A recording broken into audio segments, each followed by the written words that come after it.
So I'm going to pick on Woolery right off the bat, because she sits in the back and always hides from me.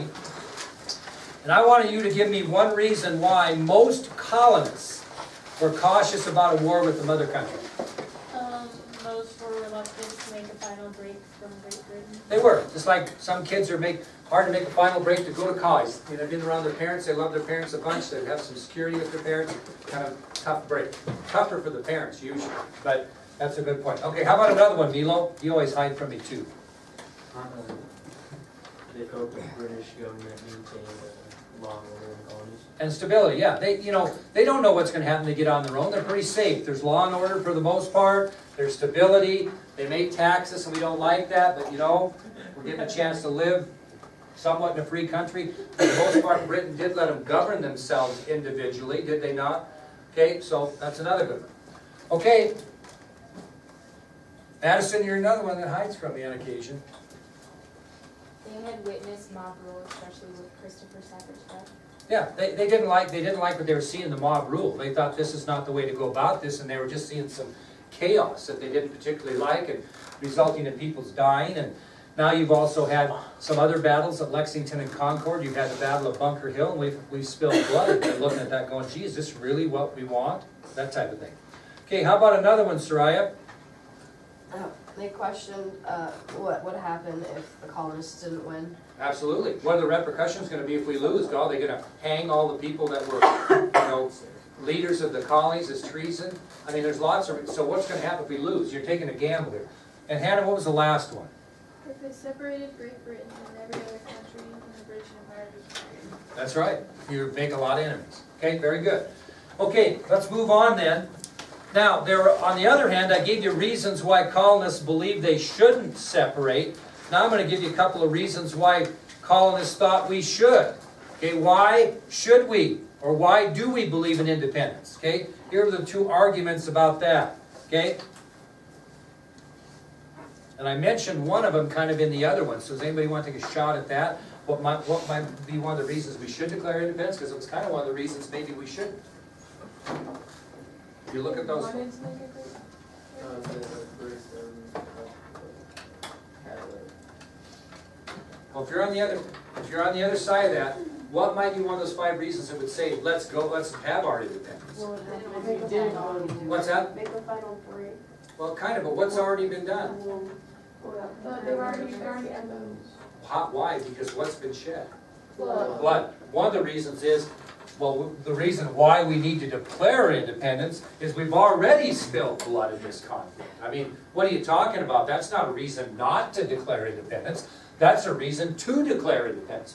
So you have two different radical views on that, right? But one of the reasons why colonists said, well, by God, we ought to declare independence is we've already spilled blood on it. We've already spilled blood defending our rights. Okay? And the other reason, I got them in backwards order kind of, the other reason, it doesn't matter, but on the other reason, they were saying the British government's committing acts that violate our what? Rights. There's no constitutional rights at that time because we don't have a constitution yet. But what they're saying in order is the reason why we should believe in independence and declare independence is because, one, the British government's committing acts that have violated our rights, and two, because of these violations of rights, blood has already been shed. So let's go forward and declare independence.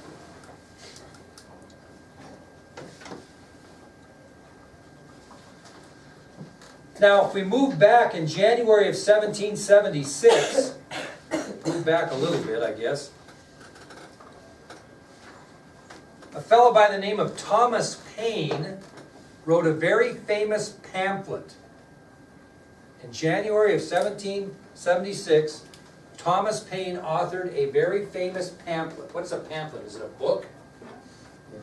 Not so much. It's kind of like a magazine at the time. They didn't have magazines, right? In those days, but a pamphlet is a several-page story or a several-page opinion, okay?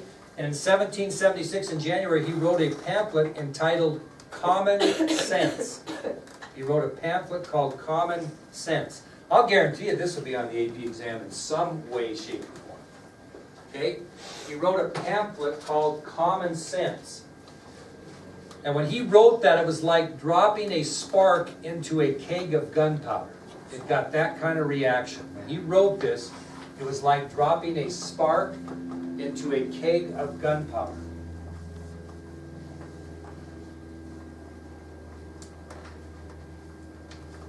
Now, who was Thomas Paine?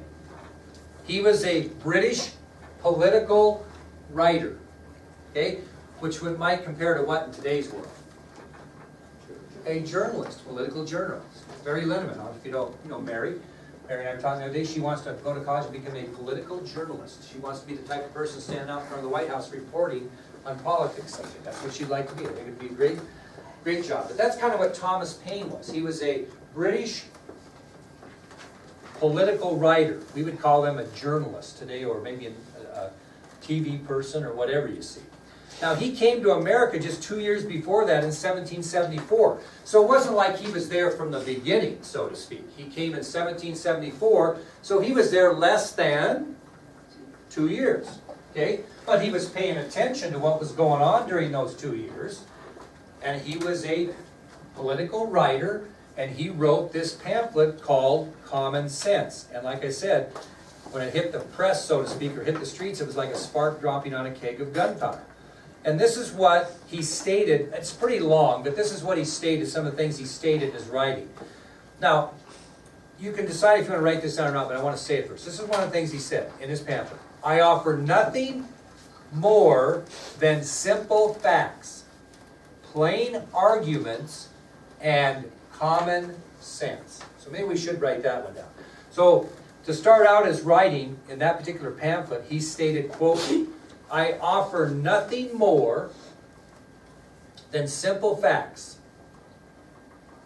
I offer nothing more than simple facts, plain arguments, and common sense. I offer nothing more than simple facts, plain arguments, and common sense. And basically what he said in this pamphlet, and I'm going to give you another quote that I'm not going to have you write down because it's a little long. But he continued to point out that America had grown into a new and different nation. And it had its own interests, other than the interests of the British. Okay, so in the pamphlet he's basically stating that America had grown into a new and different nation. And all of a sudden, these people that live in America have their own interests that are different than those that are portrayed by the British. That was what he meant by, I'm going to give you nothing more than simple facts, plain arguments, and common sense. Hey, folks, these colonists, these colonies have grown into a different nation. We've got different interests than those that the British have. Okay, and he said this, and I want you to listen, don't write it down. He said, the period of debate is closed. Arms, as the last resource, must decide this contest. Everything that is right or reasonable pleads for separation. The blood of the slain, the weeping voice of nature cries, 'tis time to part. And that's on your ID sheet. I'll read that again. He stated, the period of debate is closed. Arms, as the last resource, must decide this contest. Everything that is right or reasonable pleads for separation. The blood of the slain, the weeping voice of nature cries, 'tis time to part. Now what's he saying in common sense? It's inevitable. We got a part here. This is not going to work. We'll never be a unified nation under British rule, ever. Okay? Now, here are the three advantages that Paine pointed out in common sense that would be an advantage for us to declare our independence. So Paine pointed out that by declaring our independence, we could gain these three practical advantages. So Paine points out in common sense that by declaring our independence from England, we could gain three practical advantages.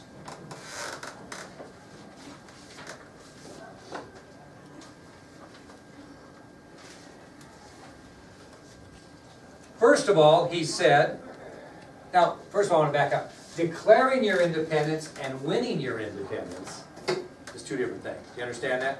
So he's saying these would be the advantages if we declare, not if we win in the end, but if we declare. Okay? First one being is, what do you think they're doing to these patriots that they are capturing? What? They're killing them. Either they're shooting them as rebels, or they're putting them on prisoner of war ships, which we'll talk about later, in which they have no chance to survive. They're just going to die an agonizing death. Well, what he's saying is, if we declare our independence, and we're an independent nation, if they captured us in war, they would have to treat us as prisoners of war in a humane manner, which they were not doing at the time. So by rules of war, if you're an independent nation, see, the reason they can just shoot them or do whatever they want is because they're actually British citizens. They can do whatever they want to British citizens, right? But if they're an independent nation and declare their independence, those patriots that are caught have to be treated fairly as prisoners of war, not just stuck on ships where 350 are supposed to fit and they have 1,400 under deck. Okay? They don't feed them anything but spoiled meat. Okay? Those types of things. So that's the first advantage, is that if you're a citizen of an independent nation, by declaring your independence, if we are captured, if our soldiers are captured, they have to be treated as prisoners of war, not just shot as rebels or treated as rebels to die. Okay?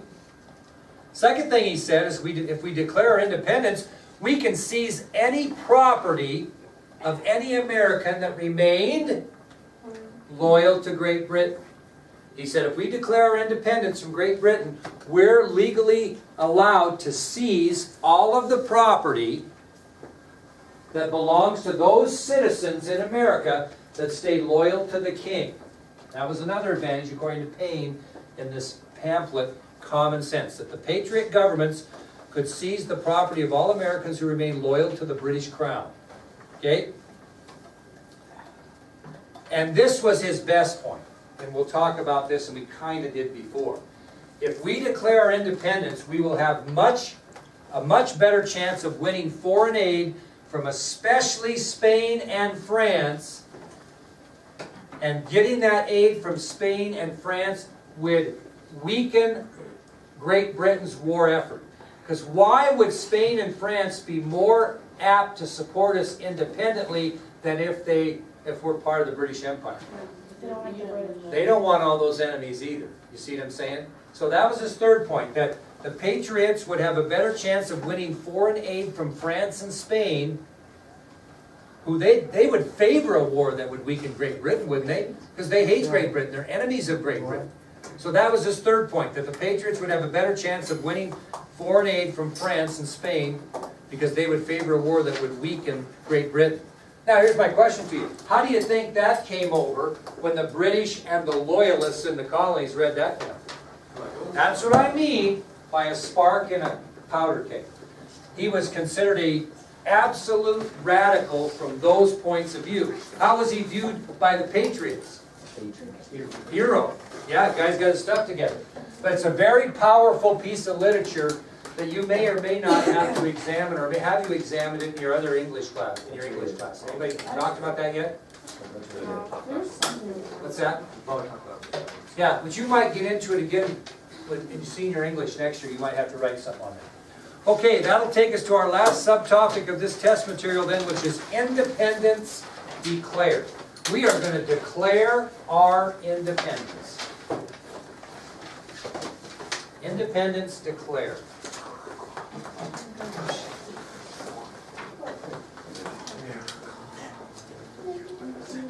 Okay, on June 7th, 1776, on June 7th, 1776,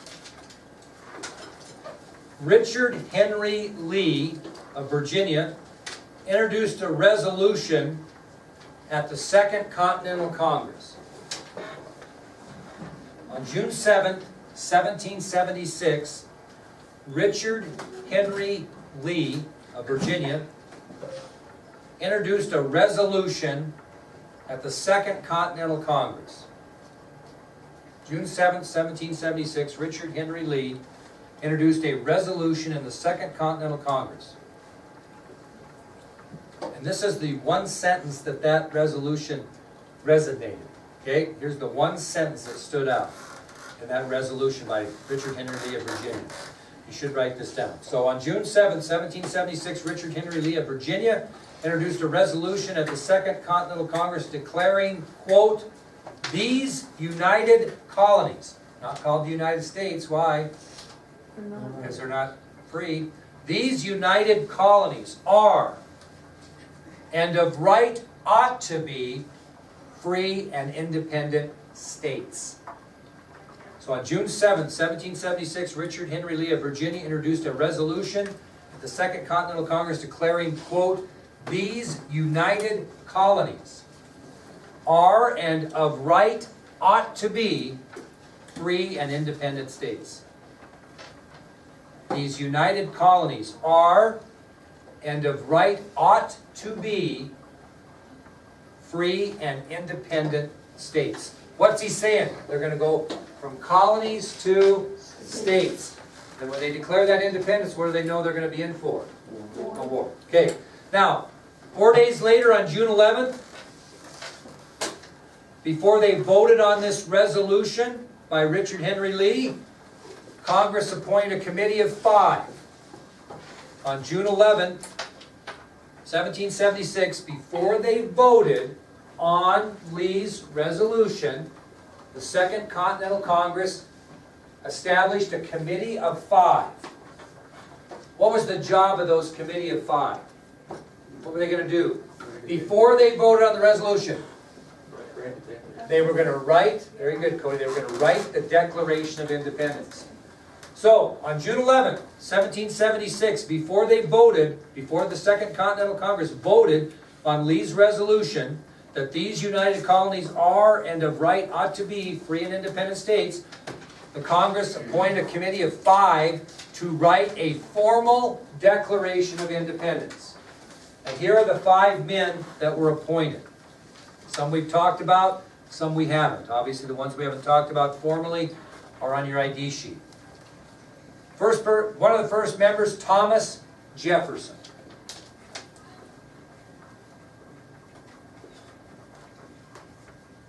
Another member, Robert R. Livingston.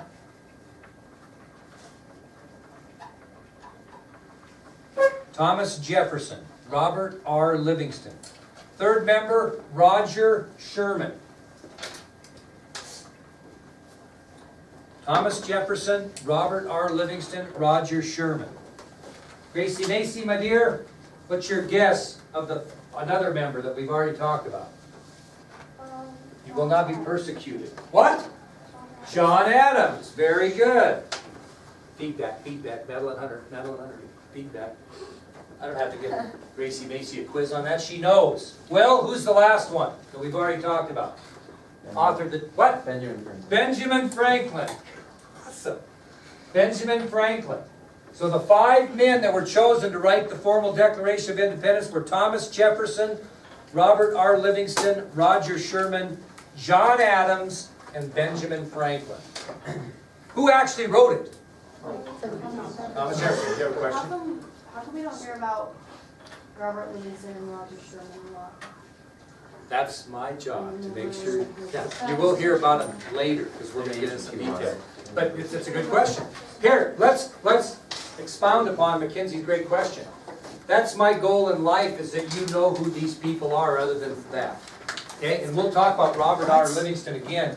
But Roger Sherman kind of goes away in the by-side, but we'll get some information on it. Now, Thomas Jefferson was assigned by that committee to do the actual writing of the Declaration. He was the one that actually wrote it. And on June 28, 1776, the committee presented this Declaration of Independence to the Second Continental Congress for what? For a vote. Okay, so they brought it for a vote on what day?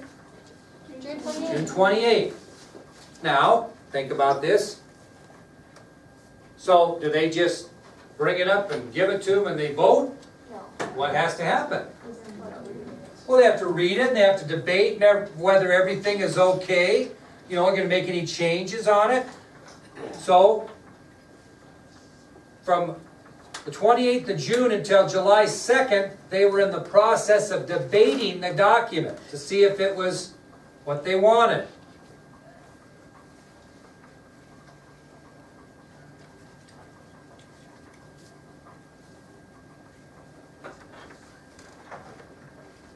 Now, if they adopt this resolution, what is the Continental Congress actually saying? That the new United States of America is going to be independent of Great Britain. So this is where the United States of America comes into history. If they adopt Lee's resolution, excuse me, the Second Continental Congress adopts that resolution, they're going to officially declare that the new United States of America will be independent of Great Britain.